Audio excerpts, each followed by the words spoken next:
wherever wherever you're listening from. I am Obong Joe, the Human Resource Director of 3D, and I want to welcome you to yet another fun time that we're going to be having. We're going to be speaking on time management as little or as unspoken about of how time is or abused.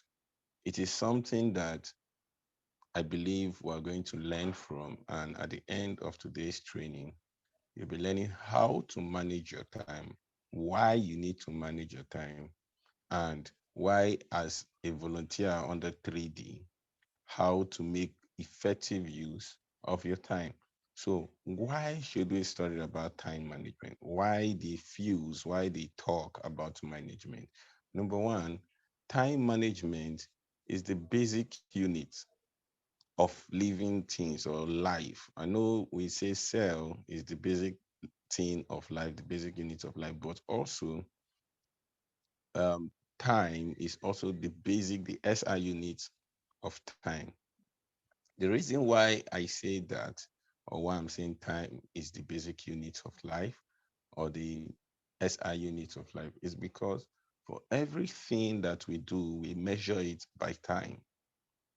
For everything we do, we measure it by time. Now, currently, where I'm speaking to you at a particular time, and it's going to be for a certain number of time. I'm not going to be talking to you throughout the day or forever.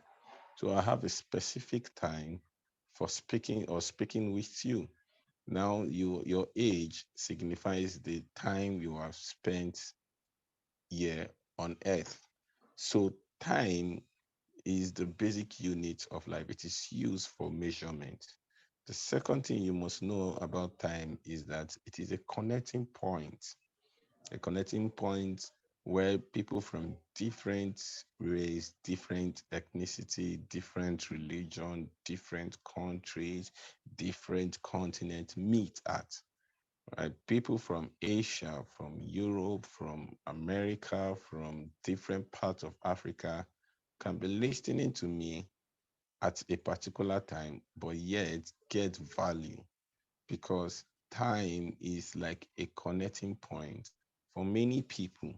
Okay, so I want you to know that the essence why we are studying and why we are looking at time is because it's not just a unit for measurement, it's not a form of measurement, but it's a point where a lot of people can meet at.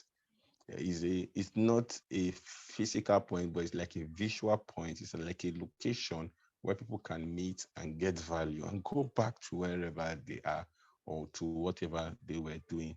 And the last and most important thing is that time is the most valuable commodity on earth.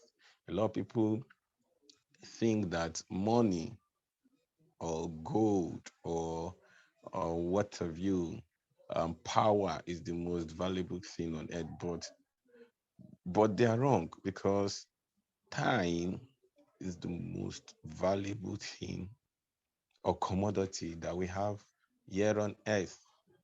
If you do not have time, you cannot use money. If you do not have time, you cannot you cannot exercise power. If you do not have time, you cannot marry. If you do not have time, you cannot admire the person you love. So time is the most valuable thing or valuable commodity we have on earth. And why I'm emphasizing that it's the most valuable thing we have is because a lot of people take it or treat it as trash. A thing that is valuable must be treated with respect, care, and consciousness. And that is why I'm emphasizing the fact that time is the most valuable thing on earth.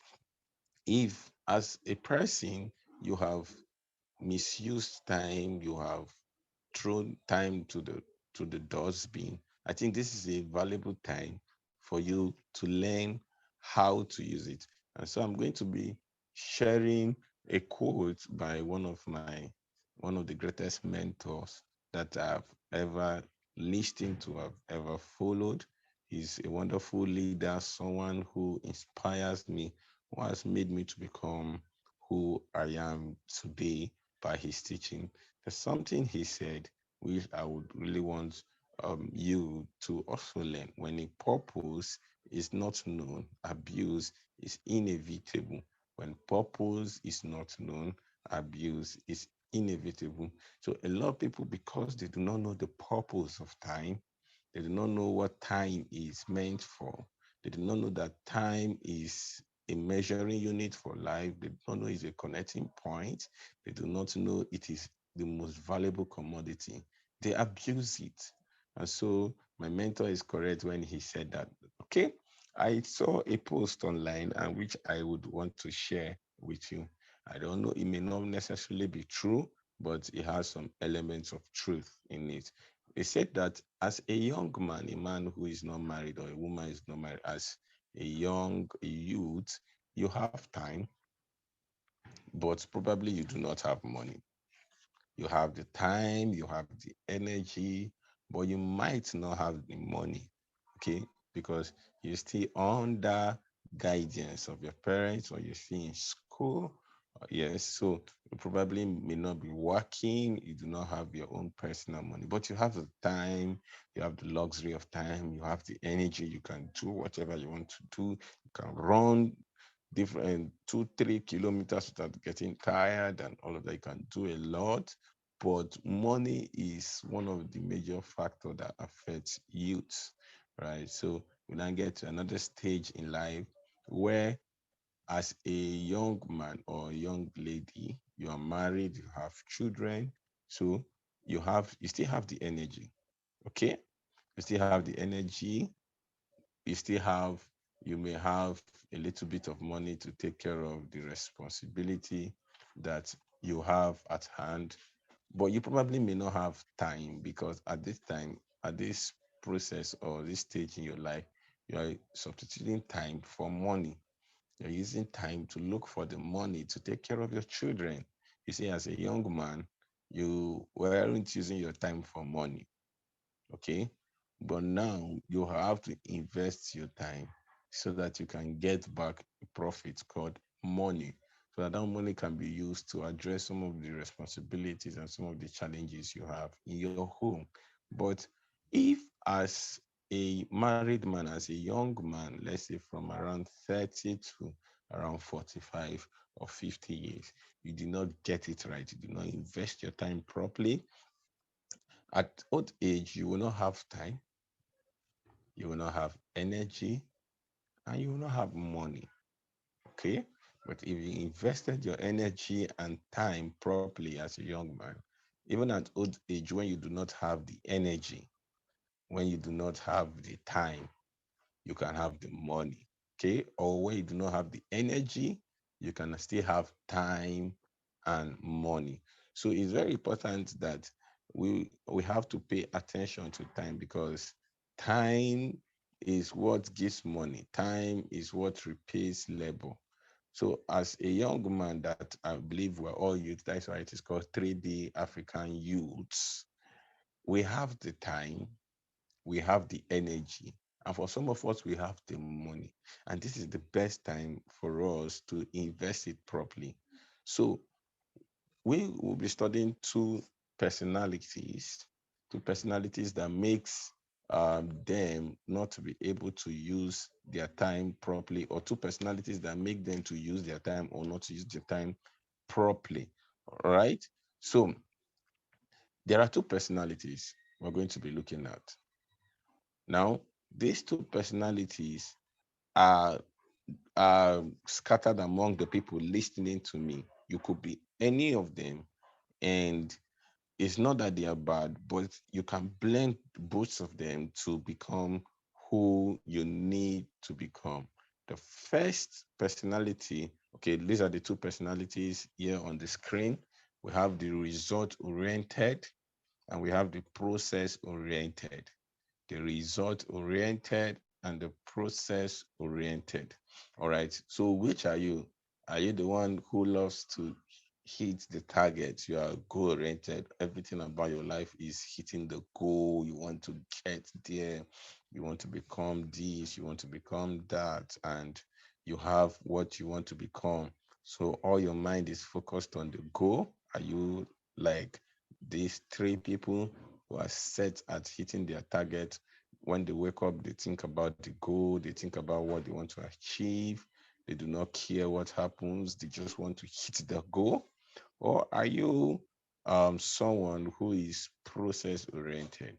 And so, how does this affect time? A person who is goal oriented is someone who most times do not care about the means. Listen, it's not that they do not care. It's not that all the people who are goal oriented do not care about the means, but some of them do not care about the means. And this is one of the challenge with the world we live in. The world we live in, we're under pressure. We want to achieve, we want to become this, we want to become that. And most times we lose track of time because of our desire to become this, to become that. We lose track of time and we're not able to allocate proper timing for things. Now, the second group of persons are the process oriented people. They're the people who have the idea, who plan, who have the strategy, who know what time is to be allocated for this, for that. Let me give you an illustration. We have two group of people. Now, the group A are the goal oriented, and the group B are the process oriented. The group A wants to have a flat tummy. They want to have a broadened chest. They want to have six packs. They want to be healthy. They have this wish. They wish to become this. They are goal oriented. They want to become that. Okay.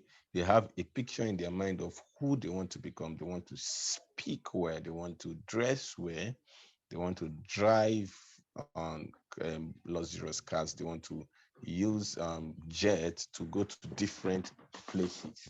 And this is the reason why a lot of them take certain actions and take certain decisions that affect them.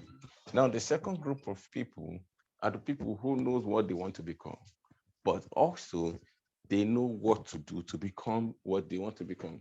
Example, they want to have six packs, they want to have broadened chest, they want to have flat stomach. So they know they have to do exercises. No, now they know they have to jog. Now they know they have to do press up. They allocate time for that. They know they want to become a good writer. They allocate time to write every day, to read every day. They know the process towards the goal, and so they allocate time for them.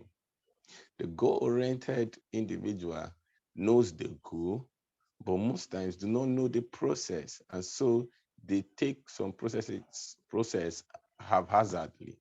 They do one today, tomorrow they do not do it because they are not process inclined. They don't like the rudiment of being tracked. They don't like the rudiment of being told what to do. But they have a vision, they have a wish, they have a goal in their mind, but do not want to follow the process most times. Okay, so the process, those who love process, they don't care about the goal most times. They care about the process because they know that if they continue with the process, they will eventually get to the result. Okay, so this is very important because a lot of men and women today, especially youth, are goal oriented rather than being process oriented. Process requires that you have patience.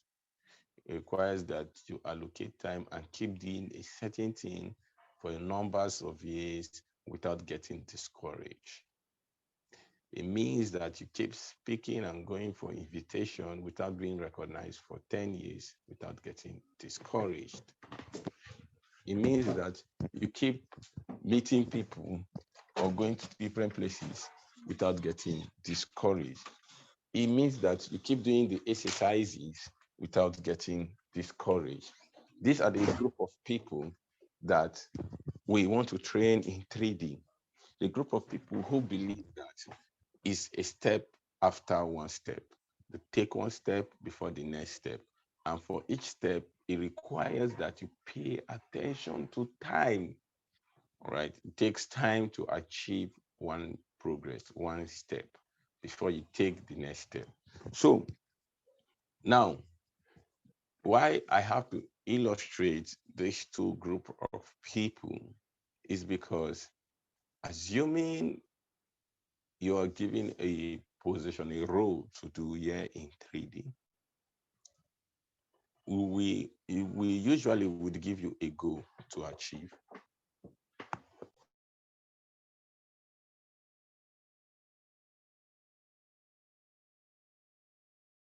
We'll give you a goal to achieve, and then we'll ask you to we'll ask you to do to follow the process.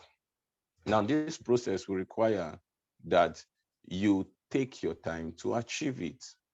All right. You take your time to achieve it and know what to do with the time allocated to you. Because if you do not follow the process, you cannot achieve the goal. If you do not follow the process, you cannot achieve the goal. And for you to follow the process, you must allocate time out of your busy schedule to do the things, the little things, which after it is joined together, or when joined together, result to what we call, or what we call the goal or the result.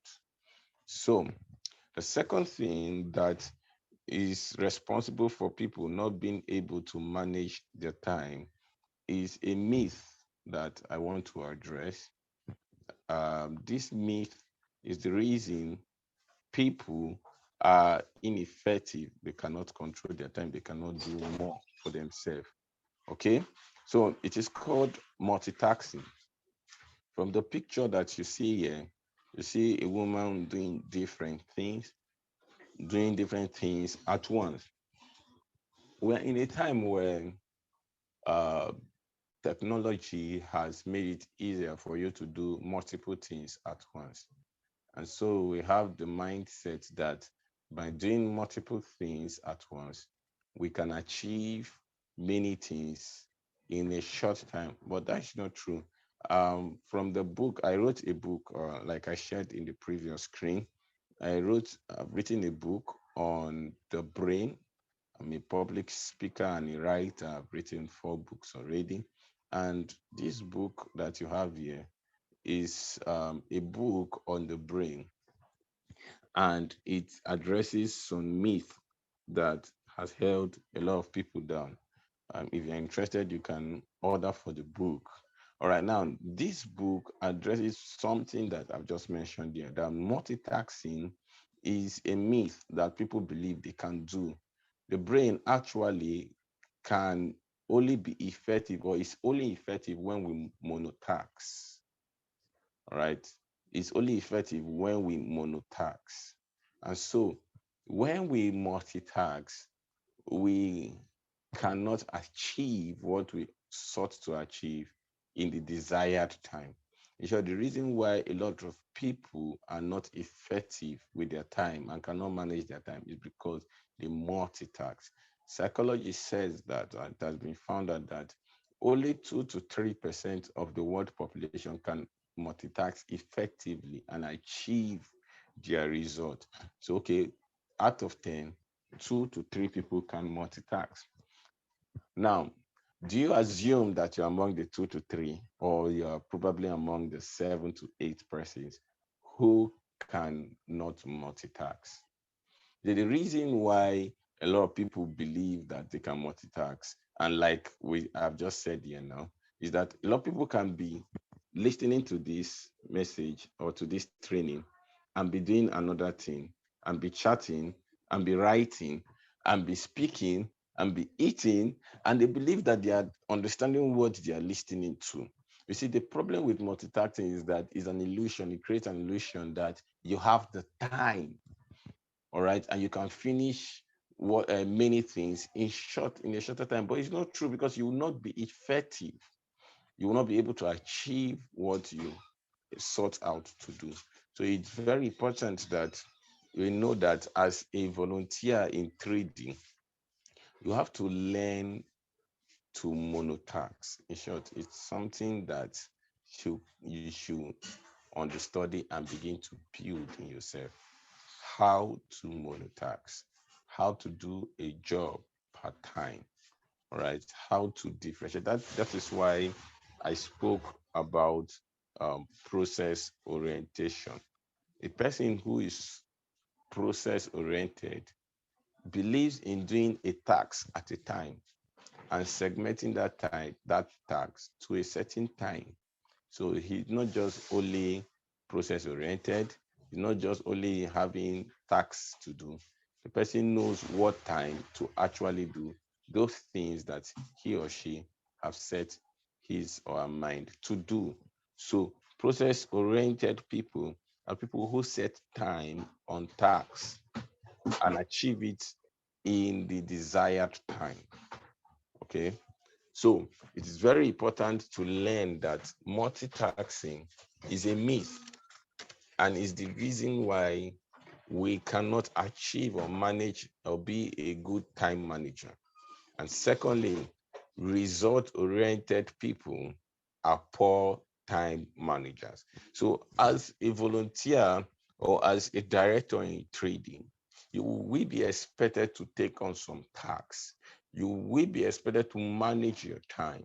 All right. I was having a discussion with the executive director, and we had a target of hitting or making these presentations, recording them so that you can listen to them at your free time.